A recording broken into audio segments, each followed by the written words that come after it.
I'm 53, and 2 months ago, I quit my job. No safety net, no timeline.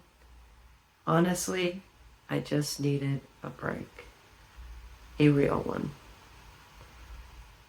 I started telling people I was taking a gap year. It's what they call it when you're in your late teens, early 20s. I'm doing it in my 50s. I'm doing it solo. And I'm not doing it because I have everything figured out. I'm doing it literally because I don't.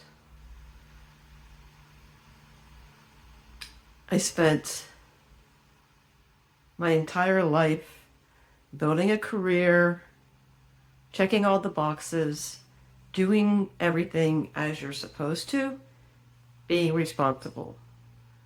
Somewhere along the way recently, I lost myself and I wanted to get that back. This is my reset. Hi, I am Missy, and welcome to my midlife gap year. This is my very first video. Hope you like it and appreciate you watching till the end. On this channel, I will tell you my raw feelings, emotions, things I go through, what I'm actually doing, and just everything about life in my midlife gap year. I'll be documenting what it's like to pause, pivot, and start over after 50. So why I quit? There wasn't one specific moment, but this gnawing feeling that wouldn't go away. I struggled getting up and going through the day and feeling happy and rewarded, all the things that you want. Quitting certainly wasn't my plan or something a younger me would have done. I've always been that responsible person. I just, again, that gnawing feeling that I needed to do something different, that it wouldn't go away. Initially, I had a plan that I would do it after the first year. That made more sense. But then things happened and I ended up resigning in September. I've been running on empty. There were issues with my boss, my health, aging parents, and I just knew I wasn't doing my best or being the best that I could be. For several months, I'd been running on empty, and I knew I needed a change. So here I am with my career now on pause. However, I also promised myself that if I resigned, I couldn't sleep in all day. I couldn't binge Netflix. I needed to be physically active, try new things, take new adventures, and also be available for my family primarily, but friends and just doing things in life. So I couldn't become a hermit. I'm not, and I wasn't trying to escape or check out. Quite the opposite. I really am on the hunt and want to find out what is really important to me and what I value. Finding those things that really matter and just make life more worthwhile. So what have I done so far? As I mentioned, it's been about 2 months. My last day of work was a Tuesday, and I left for Ohio on the next day, Wednesday. It was supposed to be a 2-week trip to help my mom. Ended up canceling a flight, my return flight, and stayed almost 4 weeks. During the time I was in Ohio, we had a trip to the ER. We had doctor's appointments. My mom's sister passed away just days after I had driven my mom and my brother up to visit with my aunt.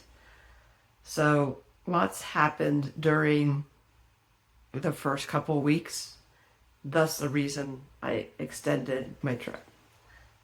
I became my mom's personal chauffeur for a few weeks, and despite everything that happened, I was very grateful for the time that I could be there and be helpful.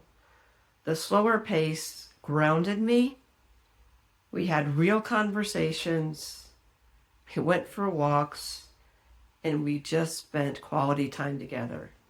It's the first time in what feels like forever that I didn't have something hanging over me, something more important, or something that felt more important. No deadlines, no pressure, and it was amazing. I was just present and there with my mom. My mom has said for a couple years now that she doesn't want things, she just wants more time. And while I can't give her more time, I'm able to give her more time with us together. After I left Ohio, I came back to California. I had some personal things I needed to take care of. As I mentioned, I literally quit. My last day of work was one day, left immediately the next day. And so there were some personal things I had to take care of. And then I got this inkling to go on a California road trip. Initially, I had planned out this entire itinerary, mapped out a 2-week plan, did all the planning just as I normally would have done had I been on a vacation and had a timeline. I then canceled all the hotel rooms except for the first 3-4 nights and decided to play it more by ear and take it as it came. I trying to embrace my new life and eliminate all the structure I've always had. I quit planning all of my life and just followed my instincts and where things took me. I did not follow my initial route. I did it the first few days. There's certainly things I had in there, and I had the main pieces worked out because I knew I was going up the coast and wanted to come back down through the mountains. It was so nice to just relax and not have a plan. It was amazing. Why am I documenting this? I decided to document my journey because I can't imagine that I'm the only person out there wrestling with this crossroads or decision. You know, you're a bit burnt out, we're close to retirement, but not so close. We feel like we can retire, or financially we're not where we can retire. It's close, but yet there's times it seems so far away. So I'm hoping that maybe my story helps someone else who has been thinking about a change and not sure where to start or how to start or has the courage to start. Maybe this will give you what you need to press pause as well. I want to share what it's really like, the uncertainty, the joy, things that are uncomfortable, things that are fun, the wins, what makes it worthwhile. So if you ever thought about taking a break, a sabbatical, your own kind of gap year, join me on my journey and take this as your permission slip to do it your way. This is where I'm starting. 2 months into an unplanned midlife gap year. If you're curious about how this unfolds, or if you've been dreaming about your own reset, hit like and subscribe and come along. I'll share my lessons, surprises, and what this chapter teaches me. Because like me, you've spent decades doing what you should, and maybe it's time to explore what you could.